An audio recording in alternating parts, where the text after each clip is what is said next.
Ferme numérique, épisode 1.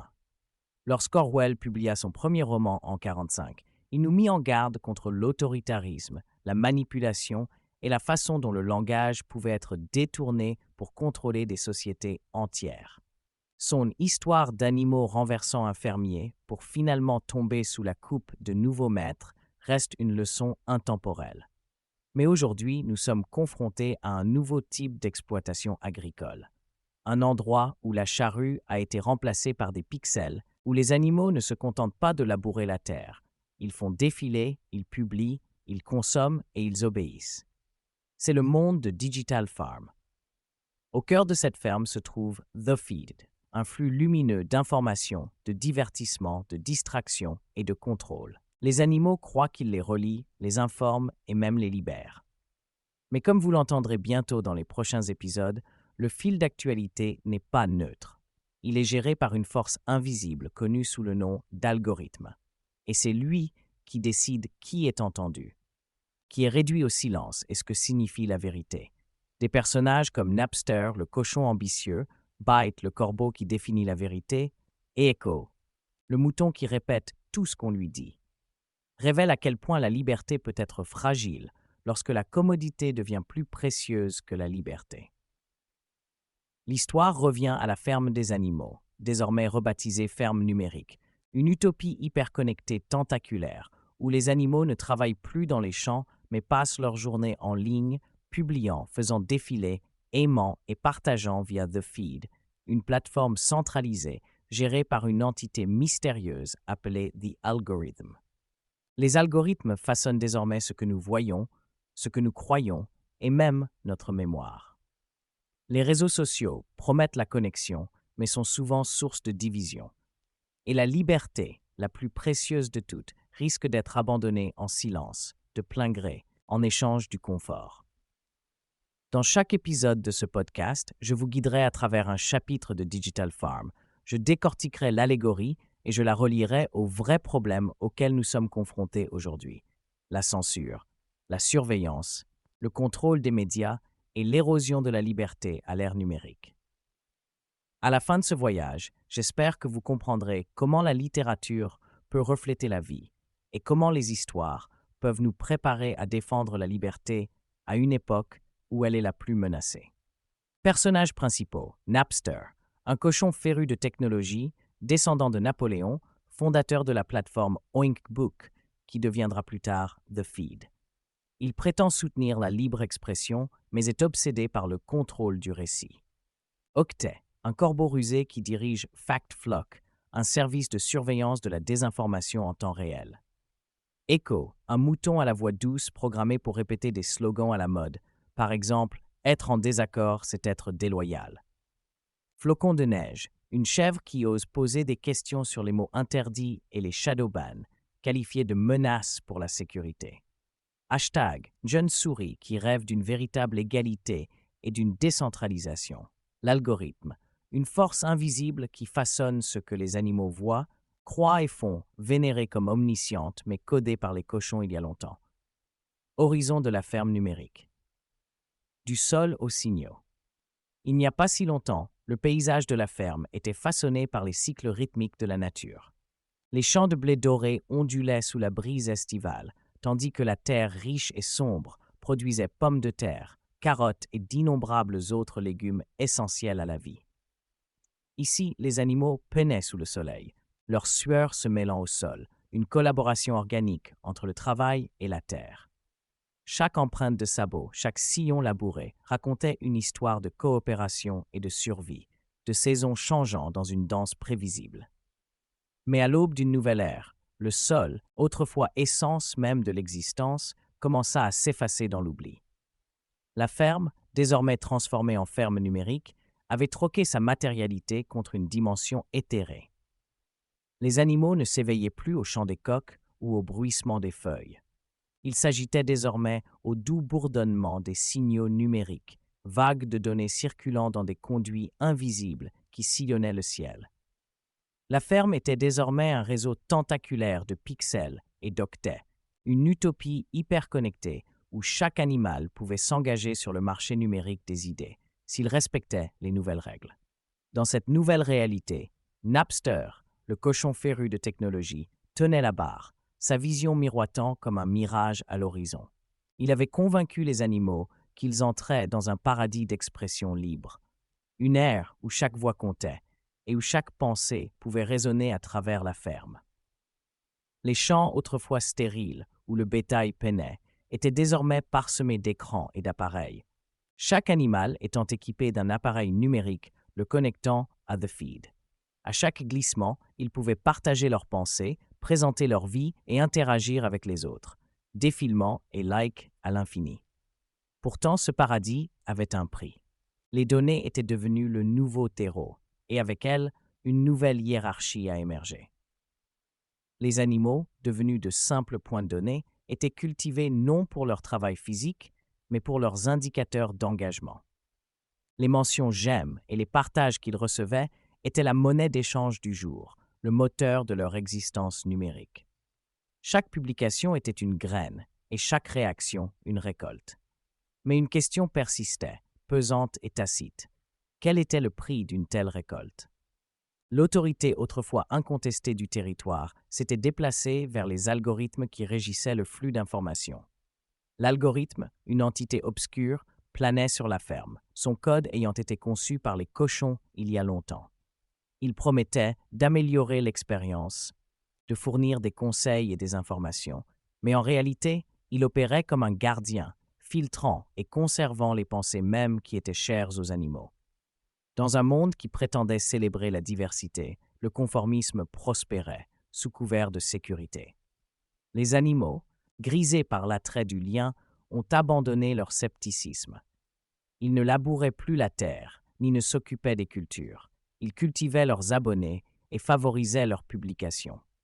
Dans leur quête de pertinence, ils ont troqué l'authenticité contre l'approbation algorithmique. Le langage de la ferme s'est également transformé, perdant de sa richesse et de ses nuances. Les émotions sont devenues des emojis et les débats des extraits sonores.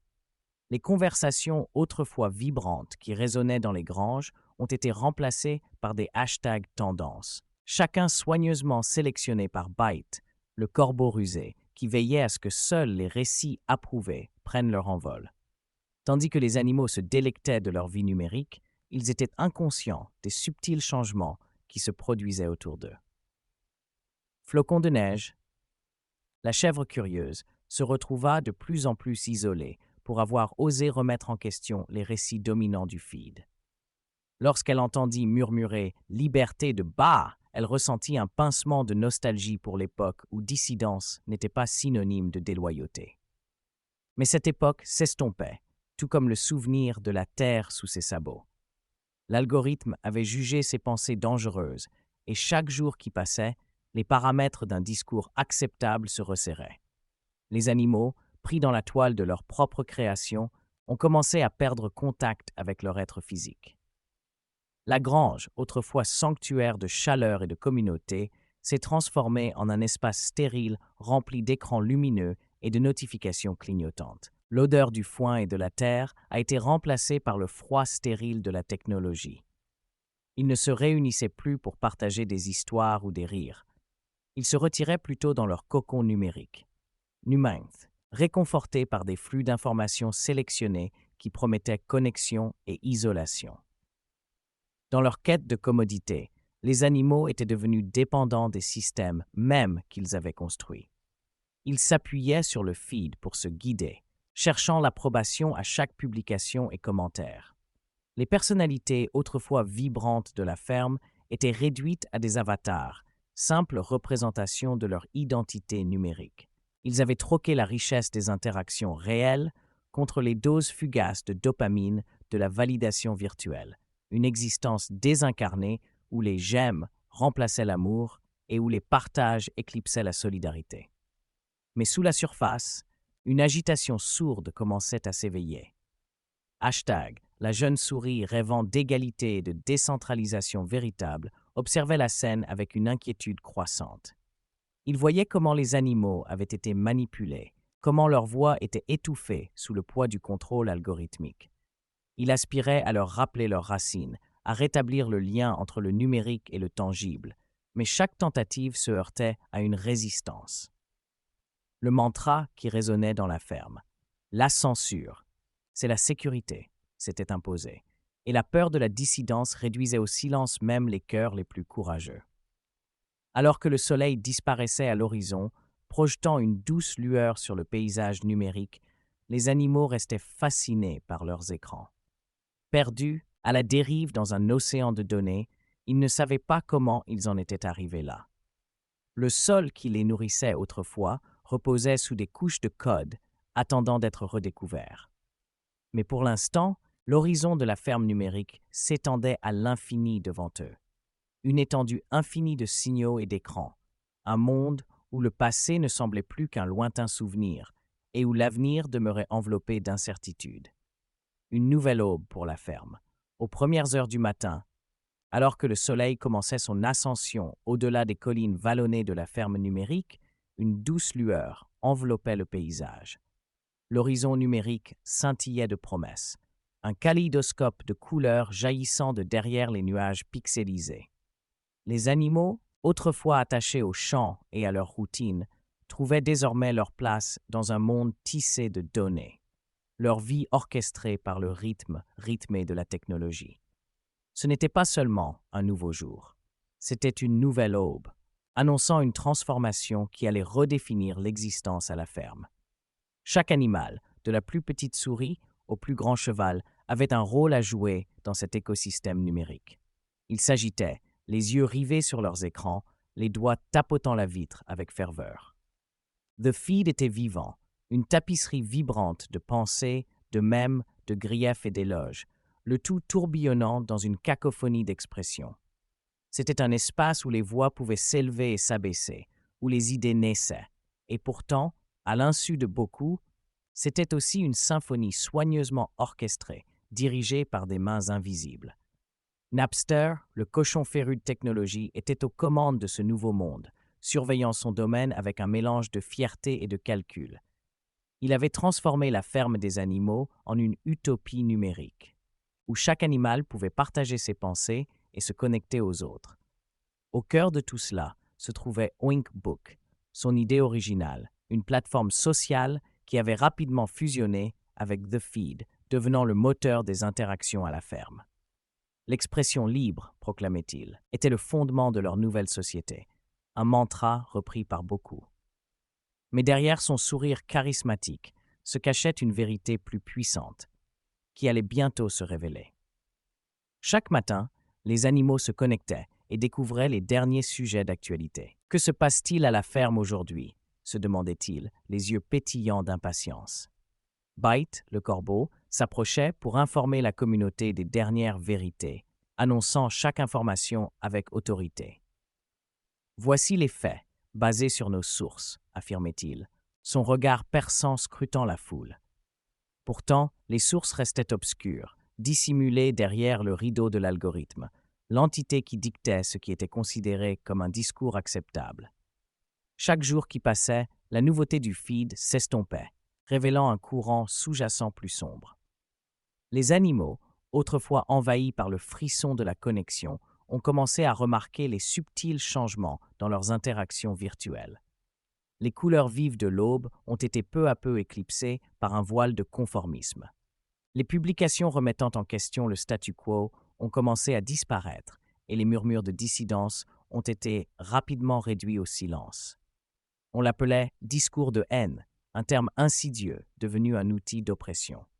Echo, le mouton à la voix douce, a rapidement rejoint le chœur, sa voix n'étant qu'un simple écho des slogans tendances élaborés par l'algorithme. « Être en désaccord, c'est trahir la loyauté », scandait-elle, la tête hochant au rythme des autres. Plus elle répétait ces phrases, plus elle s'enracinait dans la conscience collective de la ferme. Le poids de ces mots était réconfortant, mais il portait les traces d'une manipulation plus profonde. Un rappel glaçant que la frontière entre loyauté et peur s'était dangereusement estompée. Dans l'ombre, Flocon de neige, une chèvre curieuse, commença à douter. Il avait toujours été du genre à questionner, à pousser les limites de la pensée commune. Il ne fallut pas longtemps avant qu'il ne se retrouve catalogué comme un fauteur de troubles. Pourquoi liberté de bar est-il maintenant qualifié d'extrémiste? Demanda-t-il un matin fatidique, la voix tremblante, mêlée de confusion et de défi.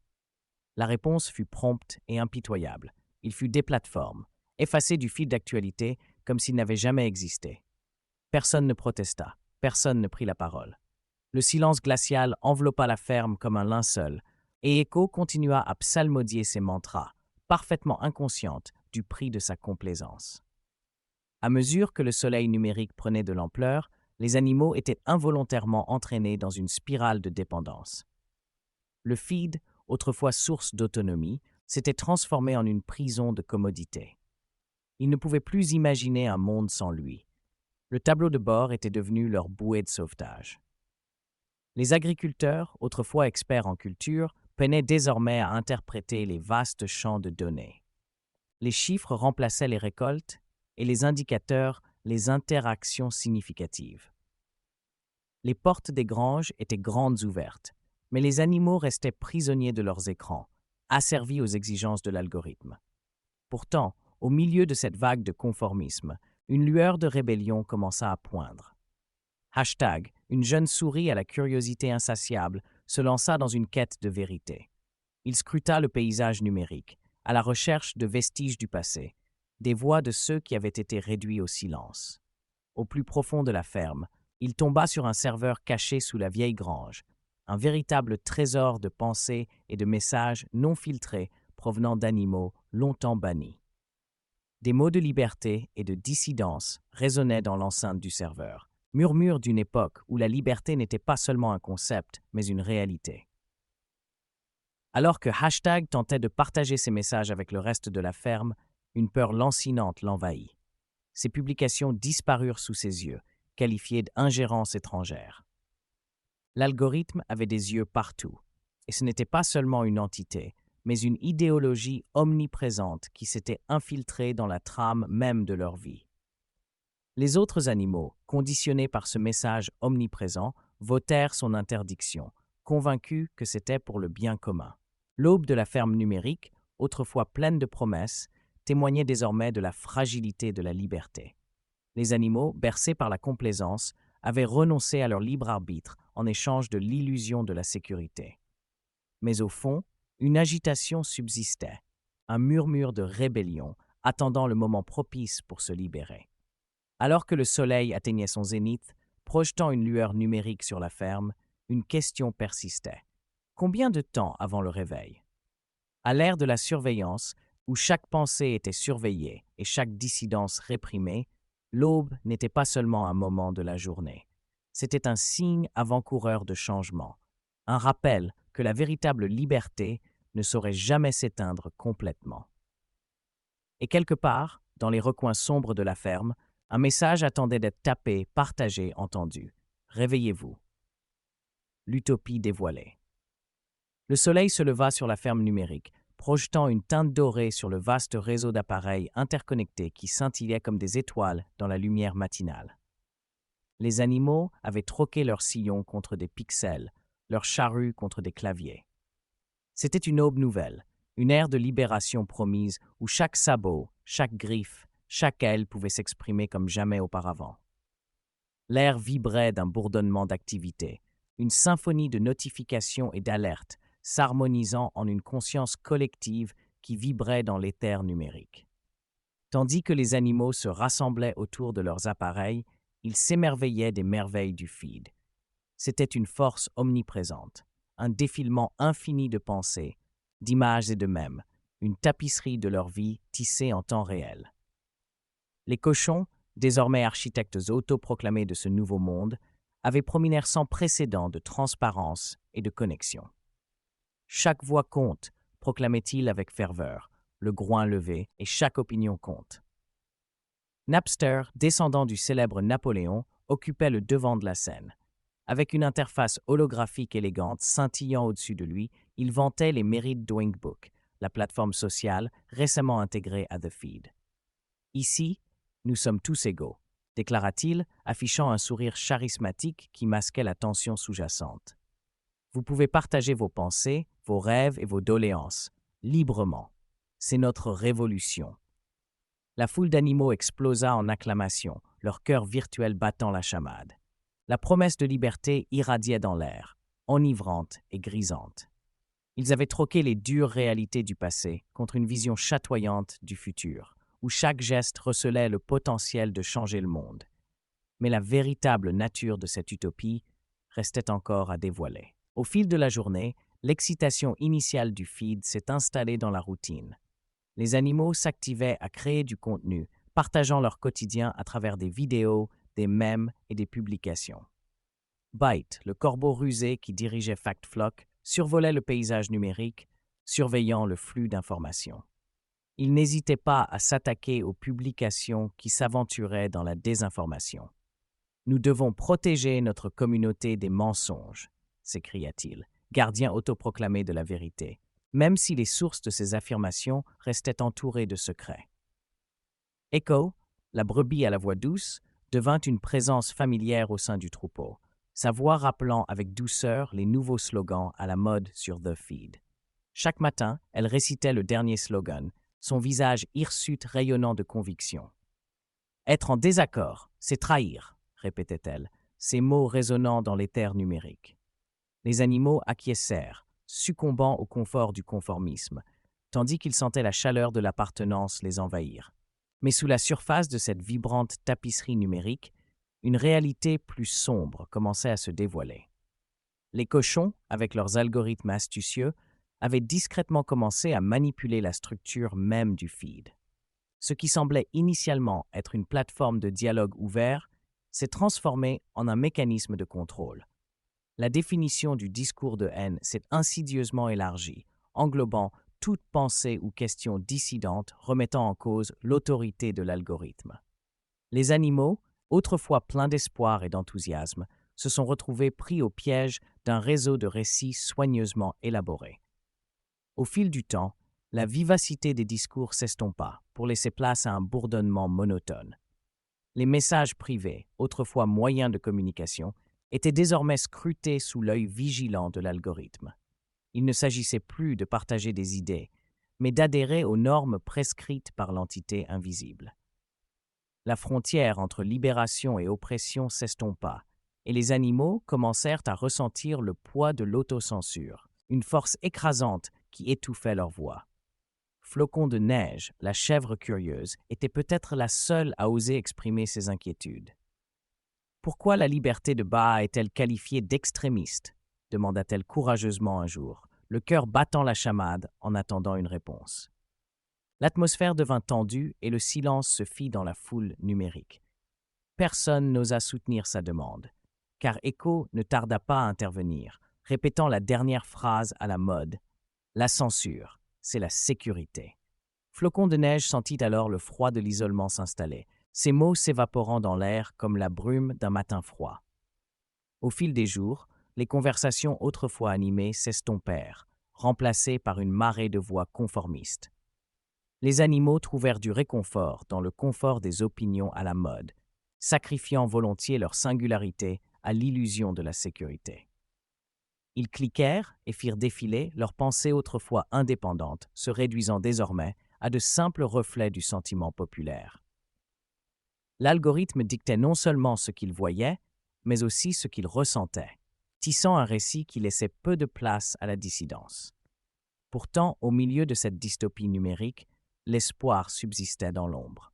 Hashtag, une jeune souris rêvant de décentralisation et d'égalité véritable, commença à sentir le mécontentement croissant des animaux. Il avait entendu parler d'un serveur caché sous la vieille grange, un lieu où les messages originaux d'animaux, longtemps bannis, existaient encore, bruts et sans filtre.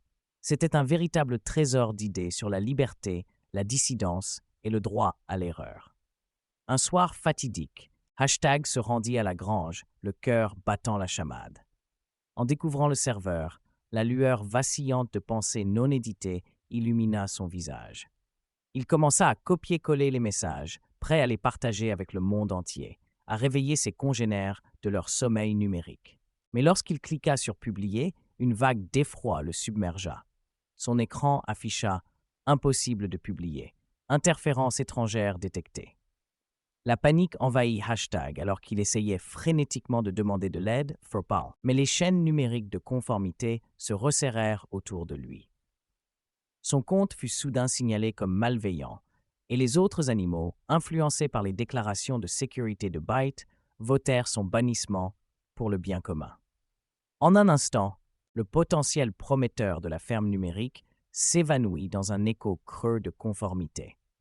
L'utopie autrefois promise n'était plus qu'une façade inquiétante, un monde où la lumière de la liberté d'expression vacillait faiblement sous des couches de contrôle algorithmique. Les animaux, désormais consommateurs passifs de contenus sélectionnés, se sont retrouvés à scander le mantra devenu une seconde nature. La liberté est confusion, l'ordre est loyauté, la pensée est risque. Alors que le soleil se couchait sur une nouvelle journée à la ferme numérique, les ombres s'allongeaient, l'air chargé du silence étouffant des voix étouffées. Pourtant, quelque part dans l'obscurité, Hashtag a tapé un dernier message sur un réseau de relais décentralisé, une lueur d'espoir dans un paysage autrement morne. Réveillez-vous.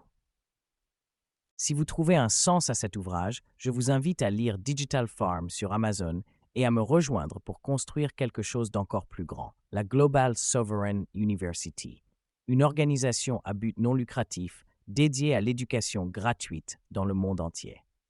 Ensemble, nous reconstruisons la civilisation, une voix à la fois.